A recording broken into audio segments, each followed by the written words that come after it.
Could you use a quick tip daily? How about a tip that can impact your day? My name is Raphael. Join me as I bring you tips by experts around the world. These experts have shared their knowledge and wisdom with me and will directly share them with you. Make sure to subscribe, like, follow, and comment, and I would love for you to become part of the New Tip Daily community.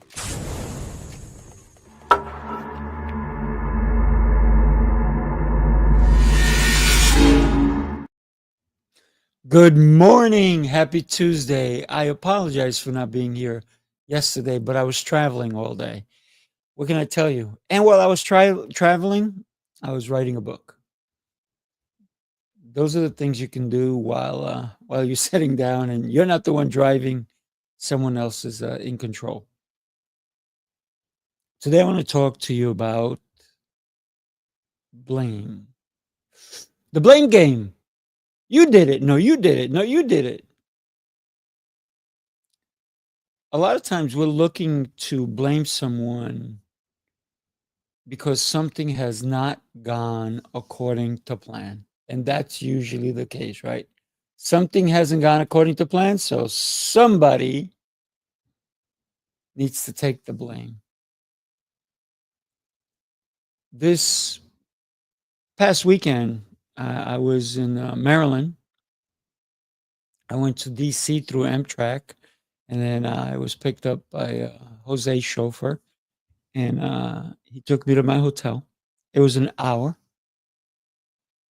and got ready, took a quick shower, and then went to the event. An incredible event.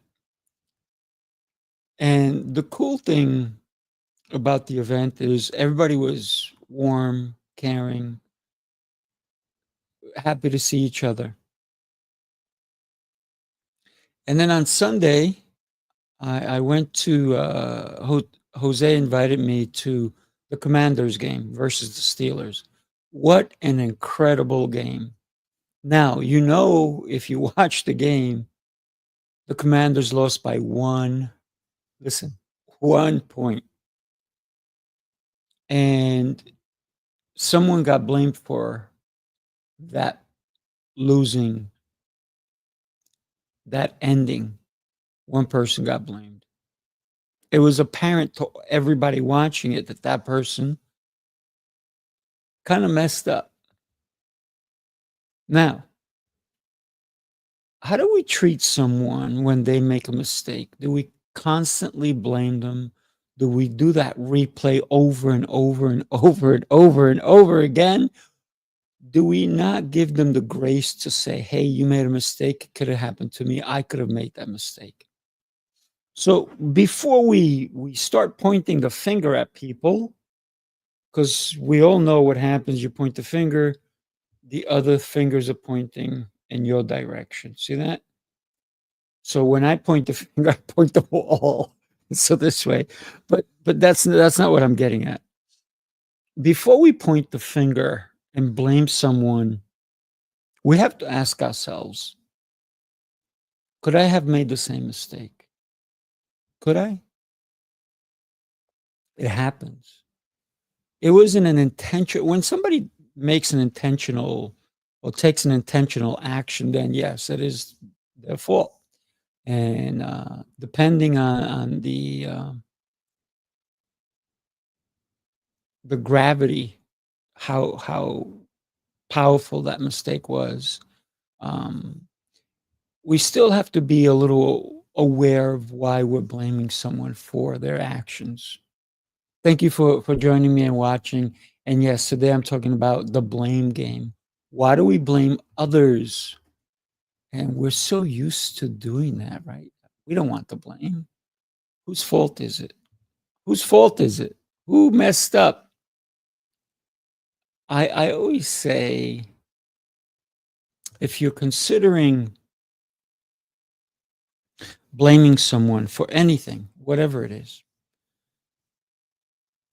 stop and think for a second. Take a minute.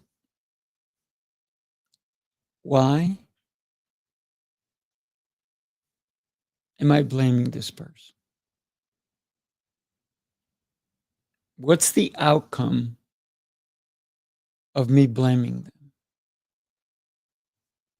What will happen? One of the things, and I've told my kids and even my clients, is for every action, there's a reaction. For every decision, there's a consequence. Every decision we make in life, there is a consequence, no matter how you do it, no matter the decision, there always has to be a consequence. And it could be a good thing. A good thing could come out of your decision, or it could be a negative thing. So when you blame another person, have you ever seen, I just had this thought, have you ever seen somebody blame an object and they get mad at the object?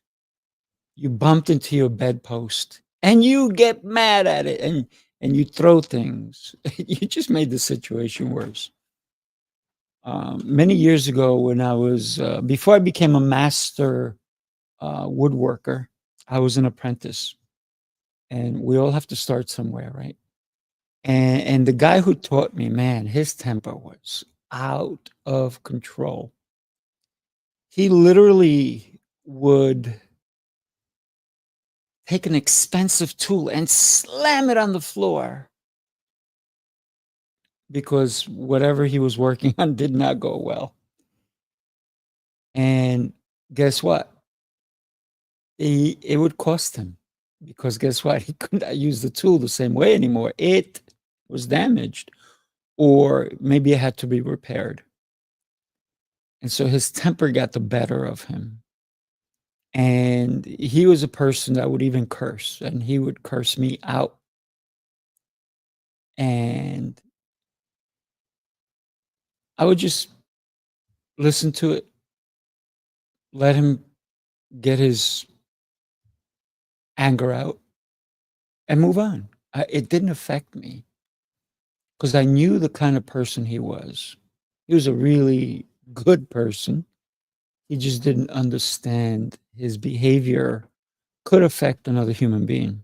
It didn't affect me because I never took it personally. When somebody decides that they want to curse me out for whatever reason, in reality, is just because they have no control of their emotions.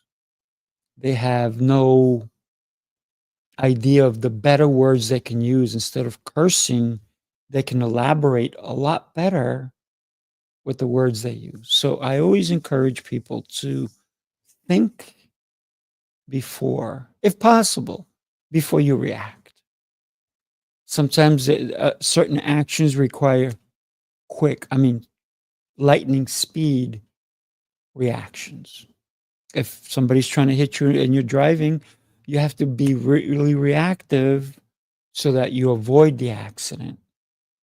If somebody goes to punch you, you have to be reactive as quick as you can. Sometimes you're going to get hit. Maybe you're not fast enough.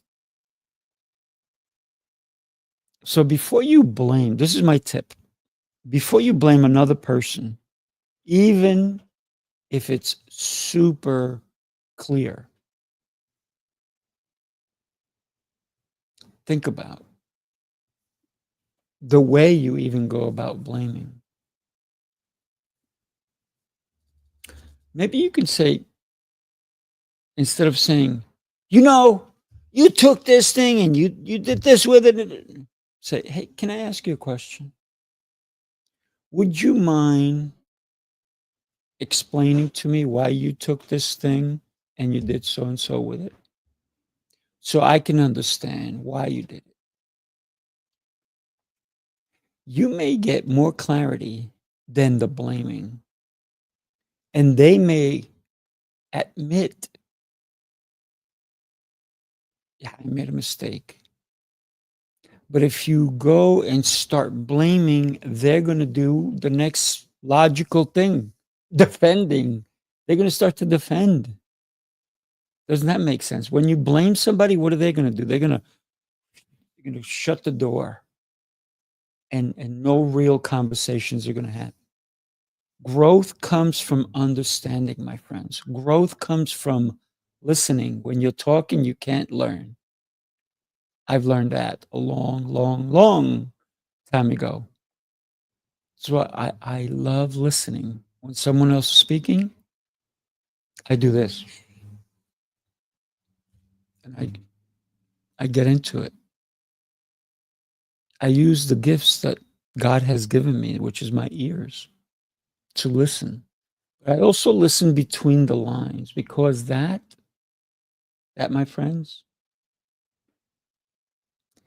that's when you can really get to the truth of anything. When you can come to the bottom, sometimes silence is golden. A lot of times, if we allow someone to speak, they will tell you more than if you spoke. So listen for clarity. Before and the real tip is before you blame, listen.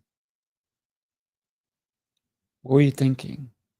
I just want to know. I want to know what's going through your mind. That's it. Simple. Keep it easy.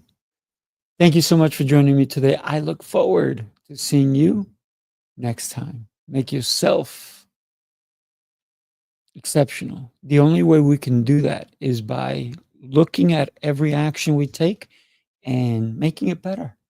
That's the only way you can make yourself exceptional. My friends, have yourself an exceptional day. Take care.